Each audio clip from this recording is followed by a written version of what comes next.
بینەرانی ئازیز بەخێر بێنەوە بۆ گفتوگۆیەکی تر لە گفتوگۆی ئەم جارەدا لەگەڵ کەسایەتی و هەسوڕاوی سیاسی دکتۆر ئاوات عەلیار قسە دەکەم.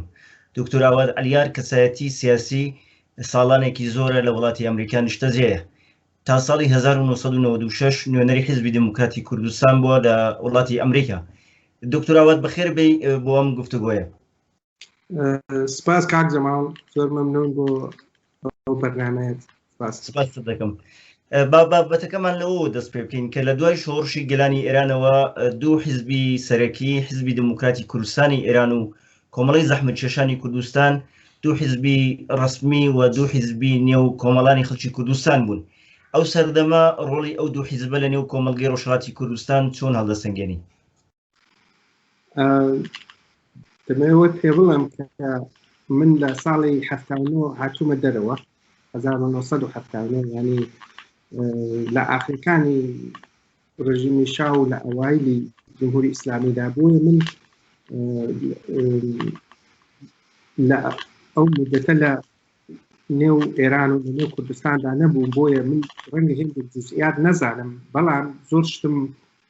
بە دواتچوونەوەدا بۆ کوردی زۆر شتم خوێندۆتەوە، زۆر کەسم دیوە قسەم بۆیە دەتوانم بڵام زۆر شت ئاگام بێنێ، بەڵام لە جزئیاتی شتەکان نە، بەڵام لە کوردیاتی شتەکاندا ئاگام دێ و دەتوانم قسەی لەسەر بکەم و دووبارە دەتوانم فێر بم لە خەڵکو دیکە دەوانەی زیاتر من شارەزاییات هەیە. لە دەستپێکی هاتنە کاری جمهوری ئیسلامی و لاچوونی حکوومەتی شادا بزوتنەوەی کورد لە ئێران بەهۆی ئەوەی کە دابڕانێکی 35 ساڵە بوو، بزوتنەوەی کوردی وەکو حزب لاواز بوو. مەسەلا حیزبی دموکراتە قەدیمترین حیزبی ڕۆژهەڵاتی کوردستانەوە، قەدیمترین حیزبی کوردیشە لە ڕاستیدا. ئەم حیزبەش فەقەت لە هێندێک شوێنی کوردستان ناسیە، خەڵک دەیناسی و خەڵک ئاگای لێ بوو. ئەویش لە جزئیات نابڕاستی دەتوان بڵێم 95 خەڵکی کوردستان پێشەوەی جمهوری ئیسلامی بێ، ینی زیاتری 99 بەسەر دکتۆر قاسملویان نەدەناسی. بەڵام خۆ دوای 2-3 ساڵ وەزع گۆڕا و دکتۆر قاسم بوو بە ڕێبەرێکی گەورە و ڕێبەرێکی ناسیا و هەموو کەس خۆشی دەویست و هەموو کەس دەیناسی، موافق و مخالف. جا بۆیە دەڵێم بەهۆی ئەو دابڕانەوە بزوتنەوەی کورد زەعیف بوو. بەشێکی زۆر لە چالاکانی سیاسی لە چەپەکان بوون، چالاکانی سیاسی کورد لەگەڵ گروپە چەپەکان لە دانیشگاکان کاریان کردووە، لە دانیشگاکانەوە هاتوون و هەر گروپێکی چەپ لە هەر دانیشگایەکی ئێران بوو بێ بەشێکی زۆری ئەندامەکانی کورد بوون، لە حیزبی تودەوە بگرە تا دەگاتە پەیکار، تا دەگاتە چریکی فداییە، 20 گروپی دیکەی چکۆلە، لە هەموویاندا هێندێک کوردی هەر تێدا هەر بووە لە هەموو دانیشگاکاندا. و ڕوانگەی بەشێکی زۆر لەو گروپە چەپانە ئەو گەنجانە ڕوانگەیەکی ئیدئۆلۆژیک بوو بە مەسەلەی کورد و بە مەسەلەی ئێران، ڕوانگەیەکی سیاسی نەبوو. یعنی هەستی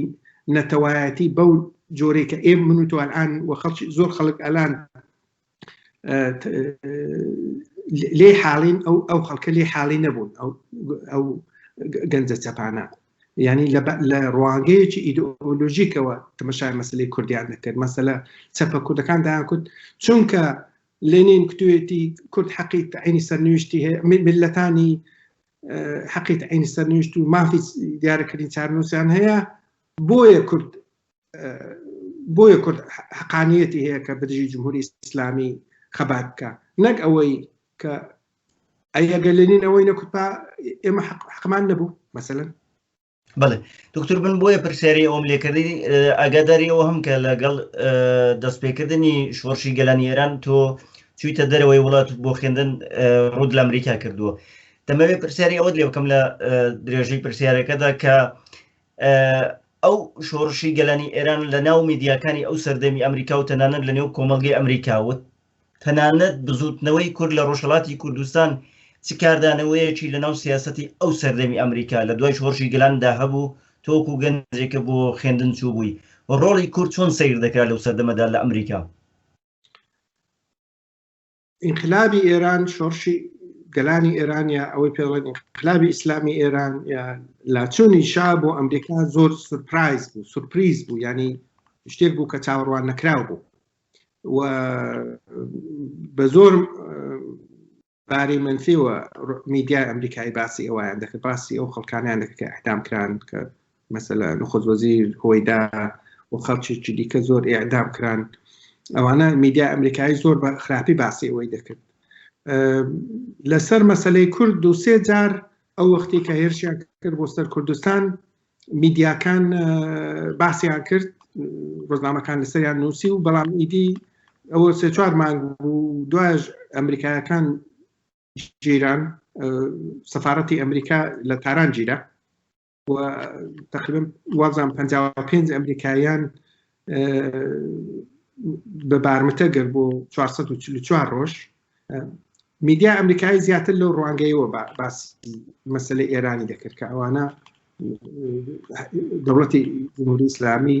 کە تازە دروست بوو هێرشی کردوتە بۆ سەفارەتی ئەمریکا و ئەمریکایی گرتۆ مخالفی قەراردادی دیپلۆماسی وڵاتانە و مخالفی دژی هەموو یاسایەکی نێونەتەوەیە ئەو وەخت لەو ڕوانگەیەوە باسی دەکرد باسی کورد مەسەلەی کورد بەو نەوعانە دەکرا یەک دوو جار باسییان کرد هێندێک کاریکاتۆریان لەسەر خوێنی چێسا بۆ و هێندێک ئەوانە دەنا باسی مەسەلەی کورد نەدەکرا لە دوای هاتنە سەرکاری ڕژیمی کۆماری ئیسلامی و پەلاماردانی هێزەکانی کۆماری ئیسلامی بۆ سەر ڕۆژهەڵات و شەڕی کۆماری ئیسلامی لەگەڵ هێزە کوردیەکان و دوایی دەرکرانی حیزبە کوردیەکان بۆ بەرەو باشووری کوردستان و هەتا وای لێ دێکە لە ساڵانی دواتر کە کۆماری ئیسلامی هەر بەردەوام دەبێت لەسەر ئەم شەڕانە و تەنانەت کار لەسەر تیرۆری ڕێبەرانی کوردیش دەکات لەو مەقتەعەشدا ئەمریکا زۆر هەڵوێستی نەبوو بەنسبەت بزوتنەوەی کورد لە ڕۆژهەڵاتی کوردستان دەتوانین بڵین تا تیرۆرکردنی ڕێبەرانی حیزبی دموکراتی کوردستانیش ئەمریکا ڕۆڵێکی ئەوتوی نەجێرا وەکو وڵاتێکی گەورە کە پرسی بزوتنەوەی کورد لە ڕۆژهەڵاتی کوردستان زەخ بکاتەوە قسەی لەبارەوە بکات بۆ منافعی ئەمریکا لەوێدا لە خەتەردا نەبوو بۆیە تۆ دەبێت تەماشای ئەوە بکەیت دەوڵەتان و دوای منافعی خۆیان دەکەون و دوای ئەوە ناکەون کە بەسەرەن کورد لە ئێران چی لێ دێ لە تورکیە چی لێ دێ لە عێراق چی لێ دێ لە ڕووداوی هەڵەبجەش وەزیر خارجەی عێراق هات لە ئەمریکا لەگەڵ وەزارەتی خارجی ئێرە پری شتێکی وامان نەبوو بۆمبارانی کیمیایی نەکراوە و وەزیری خارجی ئێرە دیتی و خوددا حافظ لێدا ڕۆی و سێ چوار ڕۆژ میدیا باسی کرد دوای باسییان نەکردەوە شتێکی سیر نییە بەنظر منەوە باش ئەگەر بمانێ بەراوردێک لە نێوان دوو وڵاتی ئێران و عێراقدا بکەین بۆ نمونە لە دوای ڕوخانی سەدام حوسێن کە ئەمریکا هاتە بەغدا لە دوای ئەم ڕووداوانە بەدایان جار لە بەغدا داوای دەرکرانی هێز ئەمریکایەکان کران بەڵام لە هەرێمی باشووری کوردستان ئەمریکا حزورێکی هەمیشەی هەبوو هەتا ئەمڕۆژ بۆچی ئەو سەردەم دوای شۆڕشی گەلانی ئێران هێزە کوردیەکان نەیانتوانی سەرنجی ئەمریکا ڕابکێشن کە لە کوردستان پێگەیەکی خۆی هەبێ و ئەگەر لە تارانیش دەرکرا سبەنی لە کوردستان ئەو ئەمریکا هێز پێگەی تایبەتی خۆی بمێنێت ئەسڵ قابل مقایسە وەزع ئێران و عێراق ئەبەدا یعنی اشتباهێکی زۆر هەڵەیە زۆر چالاکی کوردی خۆمان دەیکەن ئەوڕەن ئێران ئینقلابێک بوو خەڵک ڕژیمی شای لابرد لە عێراق ئەمریکا هات ڕژیمی سەدام حوسێن لابرد ئەمریکاش مەسئول بوو و ئەمریکاش لە حزوری بوو و مەسئولیش بوو دەبوو لەگەڵ لایەنە سیاسەکان لەوانش لایەنی کوردی دانیشێ و گفتوگۆ بکە و ئیمتیازیان بداتێ و کاری سیاسیان لەگەڵ بکە لە ئێران شتێکی وانە بوو یعنی ئەسڵەن ئەوە هیچ مقارنە ناکرێن ئەو دوانە بە یەکتری بۆ لە عێراق ئەمریکا وای کرد بۆ کورد بۆ لە ئێران ئەوەی نەکرد لە عێراق سابقێکی توولانیان بۆ پەیوەندی کورد لەگەڵ عێراق لەگەڵ ئەمریکا و کاریان بە کورد بوو بۆ سەقامگیربوونی عێراق بۆ دروستبوونی دەوڵەتی عێراق لە ئێران شتێکی وانە بوو یعنی شەرایطەکە کاملەن کاملەن جودا بوو شرایطێکی جیاواز بوو متوجهی بەڵێ شرایطێکی کاملەن جیاواز بوو لە چل ساڵی ڕابردوودا کۆمەڵێک انتخابات و هەڵبژاردن لە ئەمریکا کراوە و چەندین ڕێی جمهور هاتوونەتە سەرکار لە ماوەی چل ساڵی ڕابردوودا بەردەوام کۆماری ئیسلامی دژایەتی ئەمریکای کردووە دروشمی مەرگ بەر ئەمریکا هەمیشە لە زەرزاری کاربەدەستانی کۆماری ئیسلامی بووە ئەو گۆزینەی هێرش و پەلاماردان بۆ سەر عێراق کە ئەگەر بیبەستینەوە بە بەکارهێنانی چەکی ئەتۆمی و ئاڵوگۆڕی دروست بوو خۆ ئێران ئێستا دقیقەن ئەگەر لێکی بدەینەوە لەو مەقتەعادا هەر وەکو سەردەمی سەدامی سەیر دەکردرێ بۆچی لە ماوەی چل ساڵی ڕابردوودا بەهاتنە سەرکاری ئەم هەموو سەر و کۆمارە قەت بیر لەوە نەکراوە کە لە ڕێی پەلاماردانی سەربازی بیر لە ئاڵوگۆڕی لە ئێراندا بکرێتەوە پرسیارێکی زۆر بەجێیە عێراق حەلقەیەکی زەعیف بوو لەو دەوڵەتانی دژی ئەمریکا بوون ئێران حەلقەیەکی زەعیف نییە یعنی لە ناوگرتنی عێراق و لە ناوبردنی سەدام حوسێن تقریبا سادە بوو ئەوایلەکەی بۆ خۆت دەزانی وابزانم شەڕی ساڵی 2003 کە لە کوێیت و لە عەربستانەوە هێزی ئەمریکایی هاتن و لەسەرەوەشەوە بە چەتر لە کوردستانیشەوە بە تایارە پەرینە خوارێ بە چەتر باز پەرینە خوارێ وازام 4-5 ئەمریکایی کوژران لە شەڕداوە 12 نەفەری لە تەسادوفوانەدا کوژران دوایە شتێکی دیکە بوو کە خەڵکێکی زۆر ئەمریکایی کوژران لە وانێکدا مەجۆرم ئەوەی زۆر سادە بوو گرتنی بەغدا و ئەمریکانێک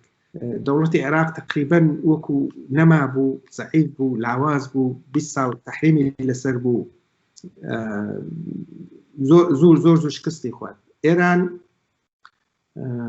ئێران ئەو حەلقە زەعیفە نییە ئێران حەلقێکی ئەوڵەن 3 بەرابەری عێراقە 2 ئەوەندەی عێراق 3 بەرابەری عێراق خەڵکی لێیە 3 بەرابەری عێراق خاچی هەیە مهم ئەهەمیەتی زۆرە ئێرانی لە زمانی ئەشرەفی ئەفغانەوە ئێران ئیشغاڵ نەبووە البته متفقین ساڵی 1940 ئیشغاڵیان کرد بەڵام نەک بە شەڕ هاتن و ڕۆیشتن 2-3 ساڵ لێ ڕۆیشت ئەوە بۆیە ئەوجار کولەن ئەمریکایەکان پێیان خۆش نییە ئێران تا ئێستا پێیان خۆش نەبوو ئێران لە توپەت بێ ئێران احتیمالی تەجزیە وانەی وەکو فارسەکان دەڵێن تەجزیە بێ و نەشار دەزانی مەسەلەن ئێران کە ئەگەر دەوڵەتی ئێران لە نێو برن حکوومەتی ئێران لە نێو برن چی لە جێگادا بنێن ئالتەرناتیڤیان چیە هەموو ئەو شتانە هەیە لە عێراقدا حسانتر بوو زۆر حسانتر بوو بۆ ئەمریکایەکان عێراق معاملەکردن لەگەڵ عێراق تا لەگەڵ ئێران لە ماوەی ئەو هەموو ساڵانەی کە ئێوە لە ئەمریکا بوون ئەوە بۆ چەند ساڵ دەچێت کە ئێوە لە ئەمریکا دەژین پەیوەندی ئەمریکا لەگەڵ ئۆپۆزیسیۆنی سەراسەری ئێران و بەتایبەتی ئەگەرمانەوێ قسە لەسەر ئۆپۆزیسیۆنی کوردی و هێزە کوردیەکانیش بکەین چۆنە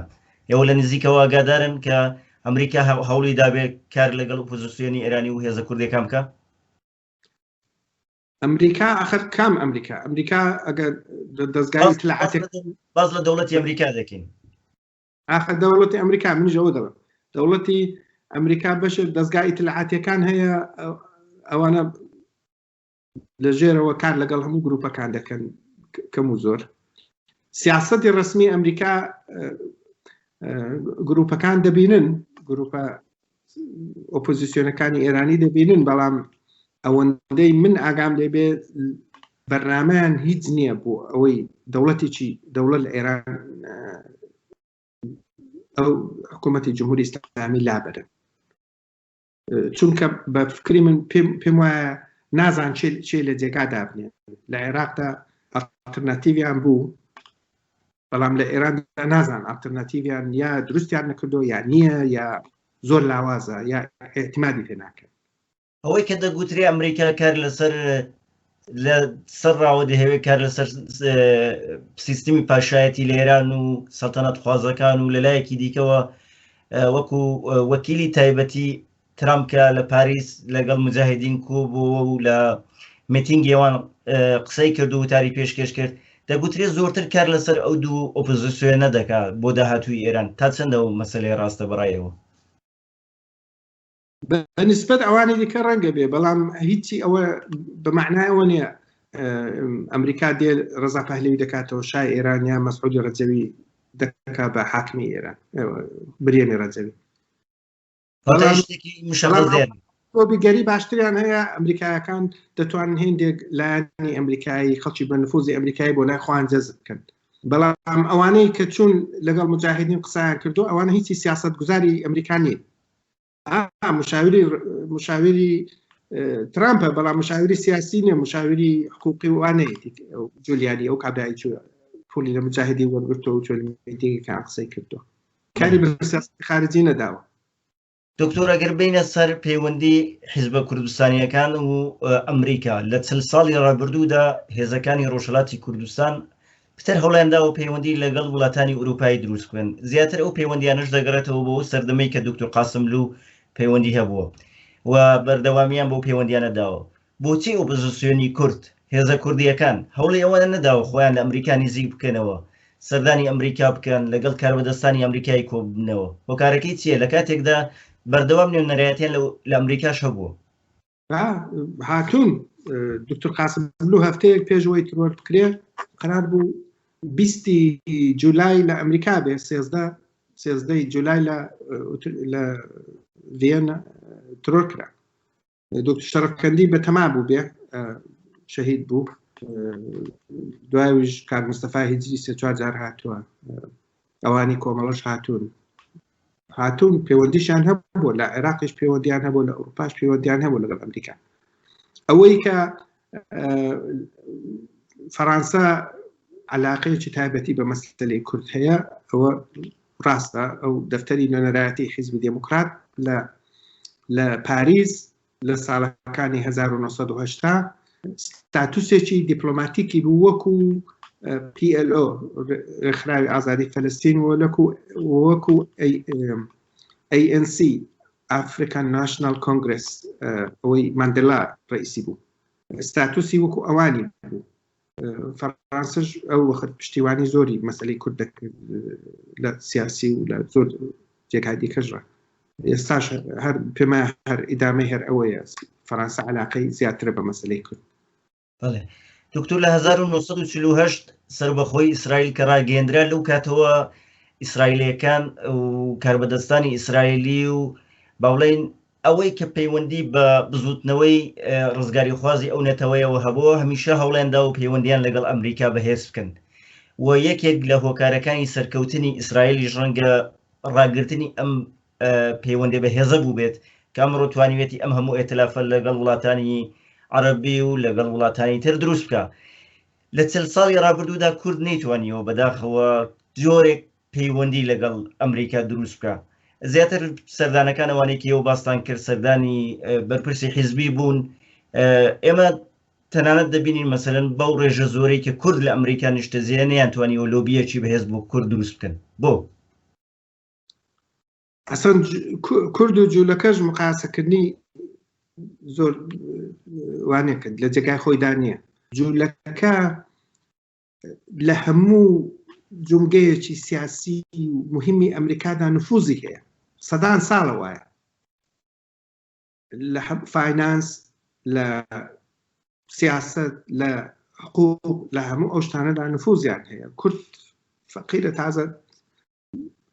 6-7 ساڵە دێن بۆ ئەمریکا ئەویش سەتی نەوەدی کورد دێنە ئێرە مەسەڵەن خوێندەوارێکی وایان نەبووە ژیانێکی زۆر ئاساییان بووە یعنی ناتوانانی مقارنەی کورد و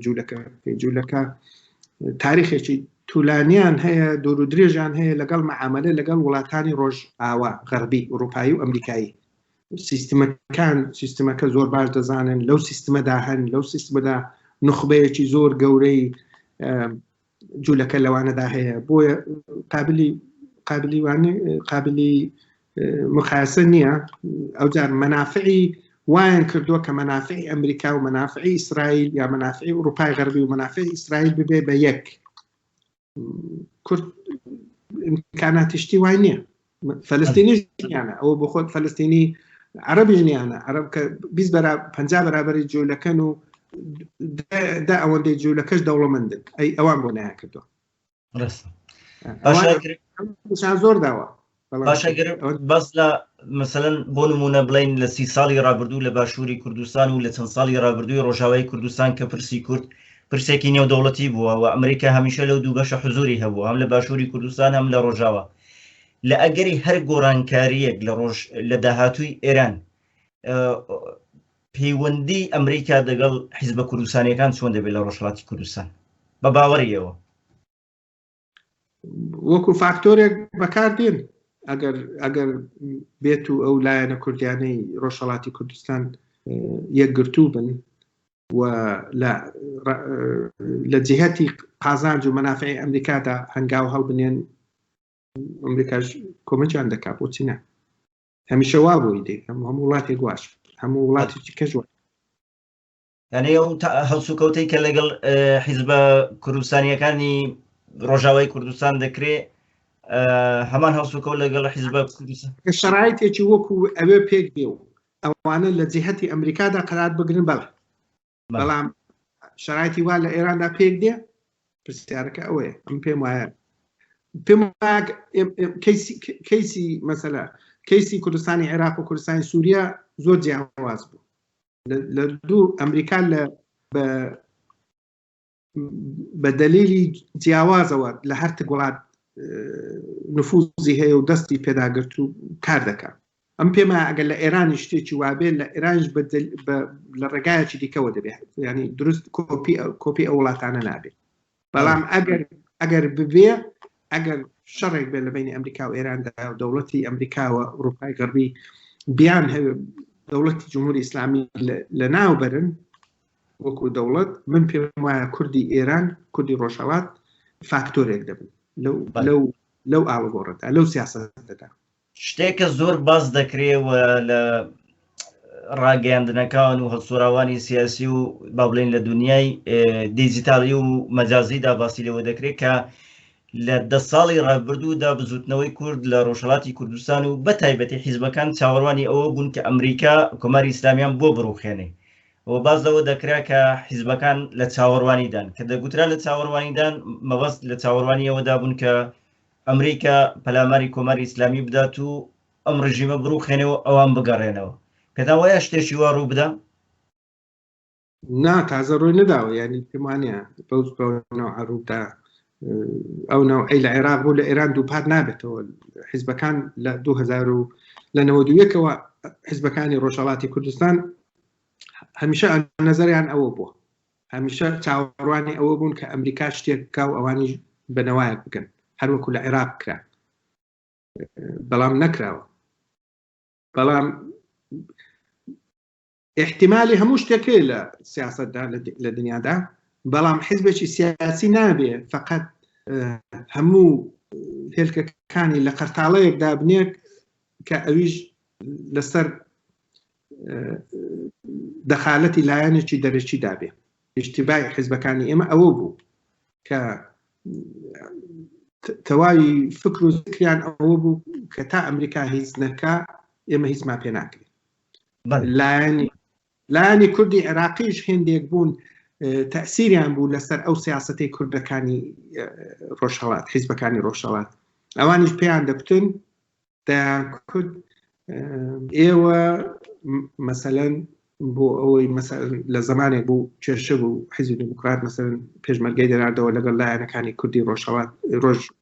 باشوور تووشی کێشە هاتبوون ئەوان دایان کورد ئێوە پێشمەرگە بۆ دەنێنەوە ئێران تەحریک بکەن بە دژی ئێمە ئەمریکا دوای ئێمە دوای عێراق دەچێ ئێرانیش دەگرێ و ئێوەش وەکو ئێمە بەنەوایەک دەکەن دەست ڕاگرن پەلە مەکەن ئەوە سیاسەتێک بوو کە ئیلقایان کرد بەوان ینی ئەو سیاستان وایان کرد کە ئەوان باوەڕ بکەن کە شتێکی وا هەیە بەڵام سیاسەتە سەری نەگرت ینی ئەمریکا نەچوو دوای عێراق نەچوو ئێران بگرێ لە ئەجێندایەکی جدیشدا نەبوو بەڕاستی قەت ئەوە بکە بەڵام کوردەکانی هێندێک لایەنی کوردی باشوور ئەو شتان بە کوردەکانی بە حیزبەکانی ڕۆژهەڵاتی کوردستان دەکوت کە پەلەمەکەن دوای عێراق نۆرەی ئێرانە دوای ئێمەش نۆرەی ئێوەیە بەڵێ با بینە سەر دۆخی حیزبەکان زیاتر لە 40 ساڵە کۆماری ئیسلامی ڕۆژهەڵاتی کوردستانی داگیر کرد و حیزبەکان حزوریان نییە خەڵک لە دۆخێکی زۆر تایبەت و نالەبەردا دەژین. ئەگەر بمان هەوێ هەڵسەنگاندنێکی گشتی بکەین لەسەر دۆخی ئەمڕۆی حیزبەکاندا،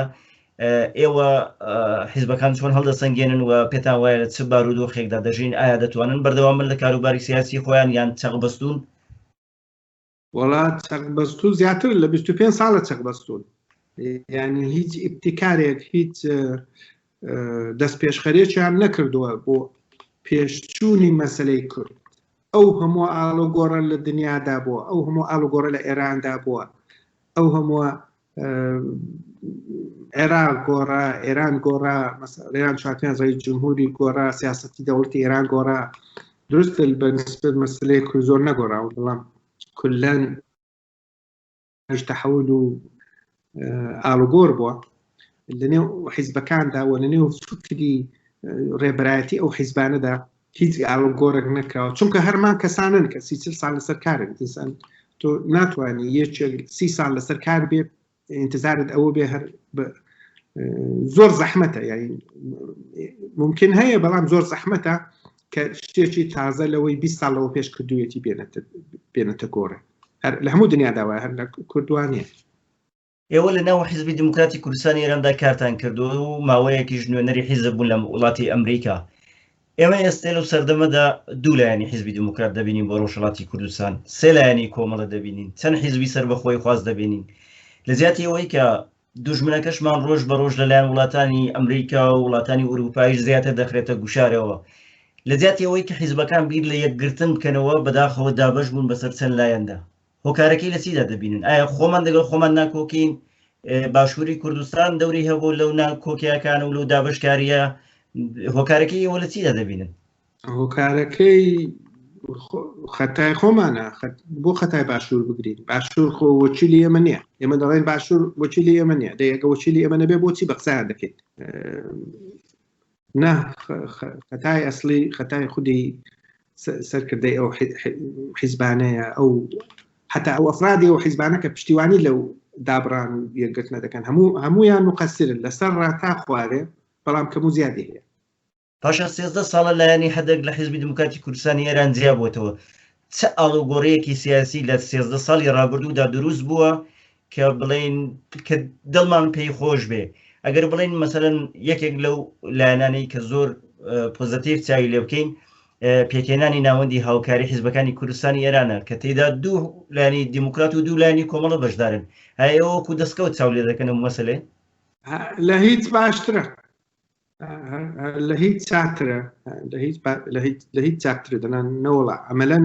شتێکی وانە بوو. بەڵام هەر ئەوەی کە لایەنەکان هەست بەوە دەکەن کە دەبێ هاوکاری یەکتری بکەن، شتێکی باشە. جا ئەگەر یەکیش بگرنەوە دووبارە باشترە، چونکە شانسی لە یەکگرتنەوەدا شانسی ئەوەی کارێک بکەن شتێک بکەن زیاترە لەوەی لە یەک نەگرتندا. لە یەک نەگرتندا ئێنەرژێکی زۆر سەرفی ئەوە دەکەن کە یەکتری خۆنسا بکەنەوە، سیاسەکان یەکتری خۆنسا بکەنەوە. لە یەکگرتندا دەتوانی بڵێ فۆکس زیاتر دەبێت لەسەر بربەرەکانی دوژمنی هاوبەش. معقول ئەوەیە وابێ. پاشە ئێوە کە لە ناو حیزبی دموکراتی کوردستانی ئێراندا کارتان کردووە و ئەندامی ئەو حیزبە بوون، لە ڕۆی خزمەتیشەوە لەگەڵ ڕێبەرانی کۆمەڵە پەیوەندی باشتان هەیە. ئەم جیایی و ئەم ناکۆکیە و ئەم با بڵێن لێکترازانی کە لە ناو کۆمەڵەدا ڕوویدا هۆکارەکەی بۆچی دەگەڕێتەوە؟ هەر هەمانە ئەو کێشانن کە لە ناو حیزبی دموکراتدا هەیە، کێشەکان کێشەی شەخسین یان هۆکاری دیکەی لە پشتەی کۆمەڵە؟ وەڵا هەر زۆر فەرقی نییە، کێشەکان وەکو یەکەن. زۆر خەتی سیاسی نییە جیابوو بێتەوە، کێشەکان سیاسی نین، هیچ لایەکیان نەی حیزبی دموکرات نەی کۆمەڵە لەگەڵ یەکتری. ئەلبەتە کۆمەڵە دەزانی دوای ساڵی 2000 بەشێکی ڕوانگەیەکی نەتەوەیان گرت، بەشێکیشان هەر وەکو قەدیم کۆمونیزم ناونەوە. من باسی ئەوان ناکەم، باسی ئەو بەشە دەکەم کە ڕوانگەیەکی نەتەوەیان گرتووە لە ساڵی 2000ەوە. کێشەکانی نێوخۆی هەرتێک حیزبی دموکرات و کۆمەڵە کێشەکانی نێوخۆیان زۆر من وەکو یەکتری دەبینم. پێم وانێ کێشەی سیاسی نین، لە شعارەکانیشدا دەزانی دەبینین خۆ. لە ئەگەری هەر ڕووداوێک لە ئێران و لە ڕۆژهەڵاتی کوردستان ئەگەر حاڵەتێک بێتە پێشە حیزبەکان بگەڕێنەوە بەو فۆرمەی کە ئێستا حیزبەکان تێدان 2 دموکرات و 3 کۆمەڵە و چەند حیزبی سەر بەخۆی خواست بگەڕێنەوە ڕۆژهەڵاتی کوردستان چ ڕوو دەدات؟ ڕووداوی ناخۆش ڕوو دەدات. چۆن مەسەلەن ئەگەر باس کێشە دەبێ هەرا دەبێ چوزانم دەستکەوتێکی سیاسی بۆ میلەتی کورد نابێت. هەر حیزبەی لە هەر شارێک یا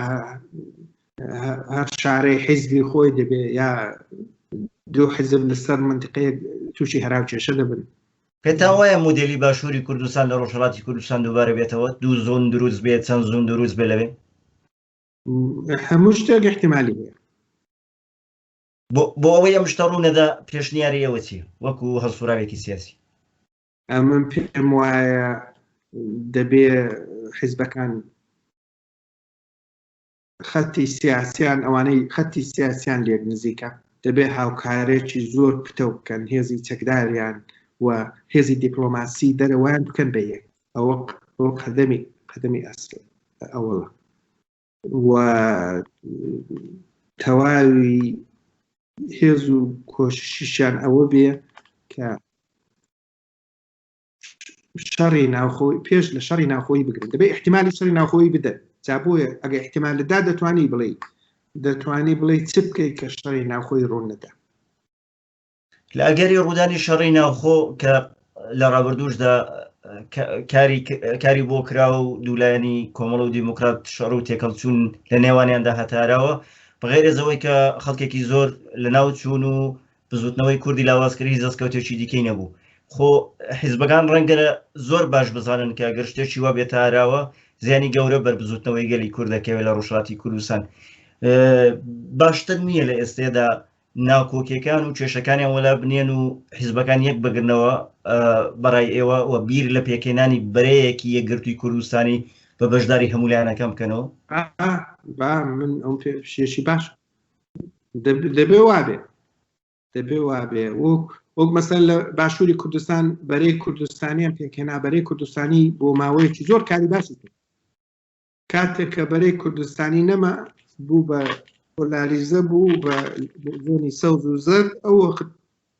ئەوە خت تووشی کێشە و شەڕ هاتن.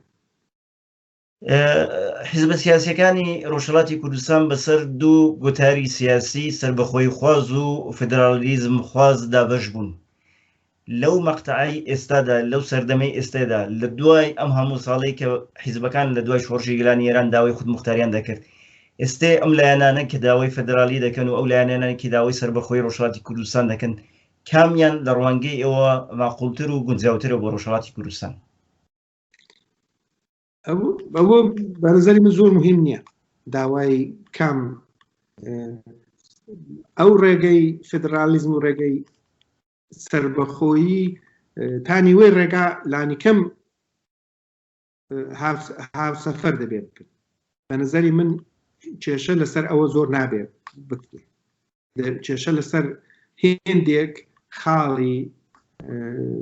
ڕێککەوتن دەبێت لەسەر هێندێک خاڵی هاوبەشی کە هەموو میلەتی کورد لە ڕۆژهەڵاتی کوردستان پشتیوان لێ دەکەن لەسەر ئەوە بکرێت لەسەر ئەوە نەکرێت کە مەسەلەن ئێمە سربەخۆیمان دەوێ و هەرکە سربەخۆی نەوێ قبول نییە و ئەوی کە بڵێن نا مەسەلەن ئێمە قەت سربەخۆیمان ناوێ و نەقل لە ئێران جیا نابینەوە ئەو کێشانە نابێ مەترح بکرێت. واتە لە ڕوانگەی ئەوە هیچ گرفتێک دروست نابێ ئەگەر حیزبە سربەخۆی خوازەکان و ئەوانەی کە داوای فدرال دەکەن پێکەوە کار بکەن. هیچ گرفت نییە بۆ گرفتە تانی وێ ڕێگا زۆر زیاتریش دەتوان بەیەکەوە کار بکەن. ئەگە زمانێک بوو شەرایطێک ڕۆیدا محەوەلی بکەن بە خەڵک بزان ئەگەر دنیا قبولیشی کرد دنیا مەسەلە دنیا دەبێت قبولی بکای دیخۆ ناکرێ هەروە وڵاتی ئێران لە تو پەتکەی عێراق ئێمە نەماتوانی کوردی باشوور نایانتوانی مەسەلە ڕەفراندۆم ببەنە سەر چونکە دنیا قبولی نەکرد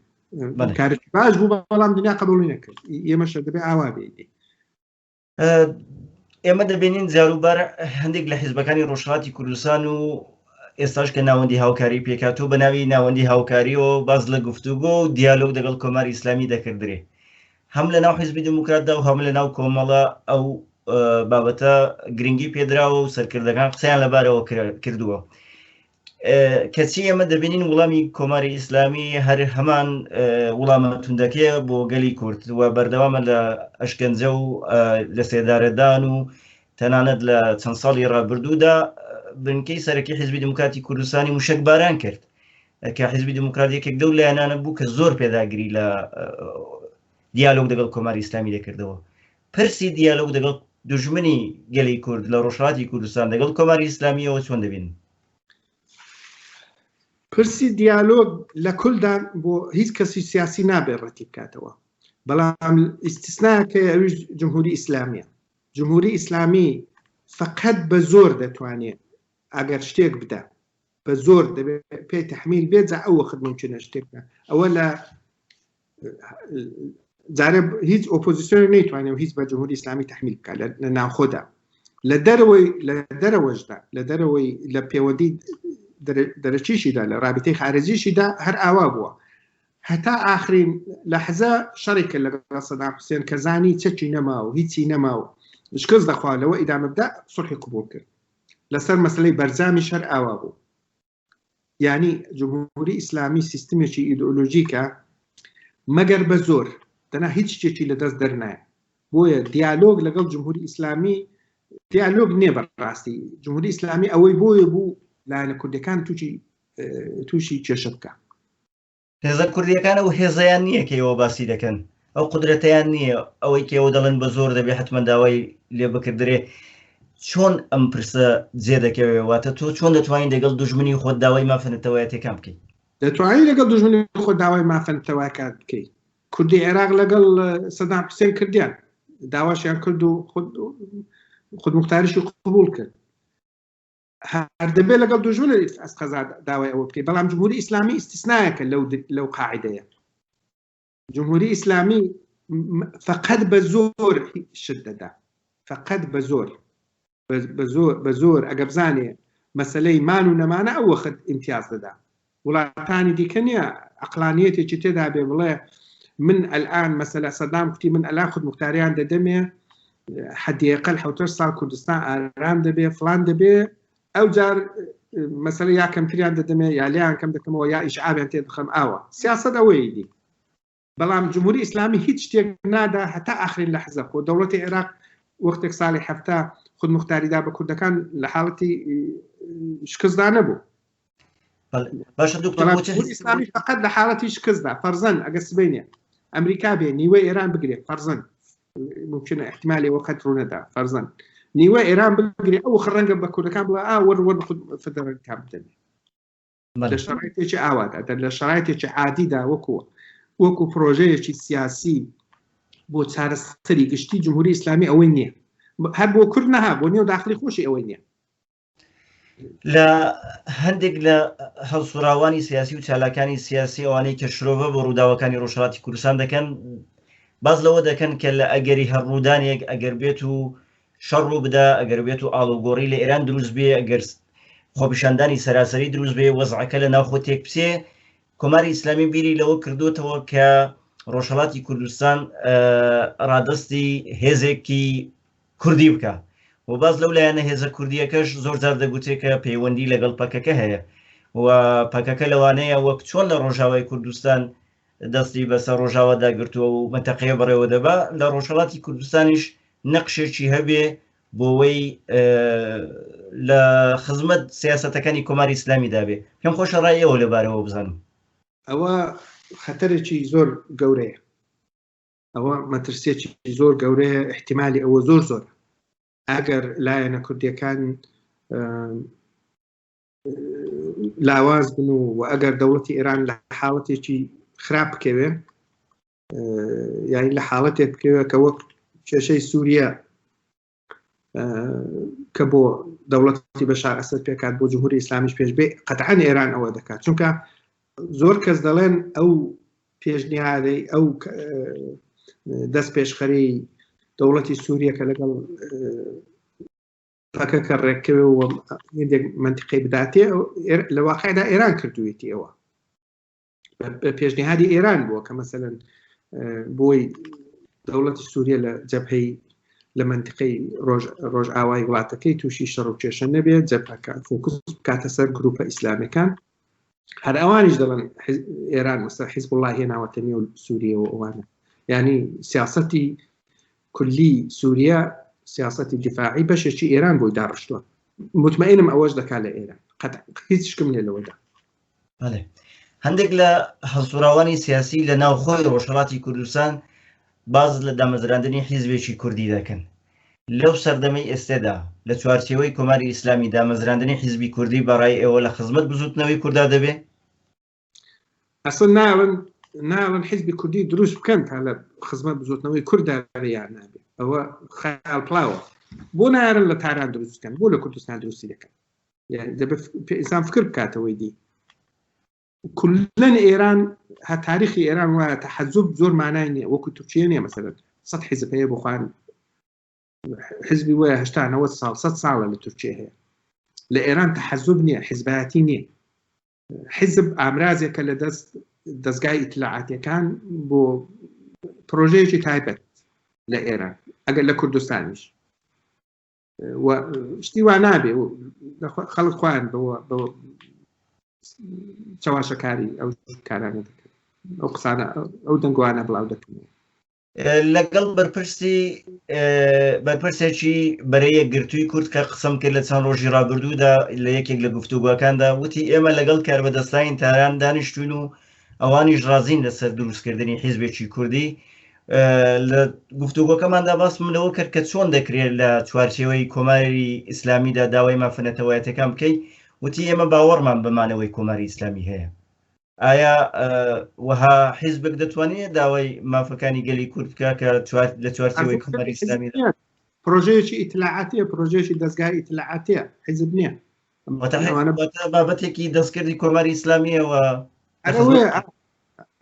دقیقاً هەر ئەوەیە پرۆژەیەکە بۆ بەلادابردنی ئەفکاری عمومی ڕای گشتی لە کوردستان خەڵک ئەوە دەیدێتە سەر لێشەوە دکتۆر بە شێوەی گشتی ئەگەر بمانەوەی باسی ئەمڕۆ بکەین لەو سەردەمەدا وەزعیەتی حیزبەکان دابەش بوون بەسەر چەند لایەندا خەڵک لە دۆخێکی نالەباردایە هیچ ئاسوەیەکی ڕوون بۆ ئێران و بۆ ڕۆژهەڵاتی کوردستان بەدی ناکرێت میدیایەکی لاواز بۆ ڕۆژهەڵاتی کوردستان ئەگەر بڵین ئەوەکو میدیا قسەی لەبارەوە بکەین پرشوبڵاوێکی سیر بەدی دەکرێت چۆن دەکرێت خۆمان کۆ بکەینەوە بۆ چوونی ئێوە چییە بە شێوەی گشتی چ وەکو چالاکانی دەرەوە چ وەکو حیزبەکان چ وەک خەڵک لە نێوخۆ بەوەی بتوانین ئەوەی کە بۆ داهاتوو پێویستە ئەنجامی بدەین من پێم وایە چالاکان دەبێت لەسەر هێندێک خاڵی عمومی پێک بێن لەسەر هێندێک خاڵی جزئیات یعنی مەسەلەن کوردستان فدرالی بێ یا استقلالی بێ ئەوە نابێت بێتە کێشە دەبێت لەسەر هێندێک خاڵی گشتی کە مەسەلەی کورد خزمەت بە مەسەلەی کورد دەکات بۆ پێشچوونی مەسەلەی کورد دەکات لەسەر ئەو خاڵانە پێک بێت نەچنە جزئیاتەوە نەچنە زۆر تەمامی خارج نەبن پێیان وانە بێ ئیدی ئەگەر ئەو شتە بوو هەموو شتێک دروستە یا شتەکە کامیل نییە بە نەزەری من لەو بارەوە دەتوانین بەیەکەوە قسە بکەن و هەنگاو هەڵبێن زۆر سپاس دکتۆر لە کۆتاییدا ئەگەر تێبینیەکەت لەسەر کۆی گفتوگۆ هەیە یان ئەگەر قسەیەکت ماوە بیکەی لە ماوەی دوو خولەکدا کاتمان هەیە زۆر مەمنون زۆر سپاس بۆ ئەو فرسەتە بەرنامەیەکی زۆر چاکە لەگەڵ خەڵک قسە دەکەی وانگەی تایبەت زۆر چاکە من پێشنیهارم هەیە ئەلان چوار دەیەیە کۆماری زیینی شانەماوە کۆماری ئیسلامی هاتووە نظری من تەوەری گفتوگەکان ئاوا لێ بکات فەرزەن لەگەڵ چەند کەس کە شارەزان لەسەر دەیە ئەوە قسە بکات مثلا لەسەر چەند کەسی دیکەش لە مثلا لە 20 ساڵی ئەخیردا لە مثلا لەسەر هێندێک کەسی لە 10 ساڵی ئەخیردا ئەوە ئەگەر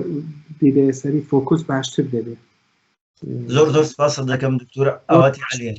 سپاس دەکەم، زۆر ممنون. ممنونم، سپاس بۆ بەشداریت.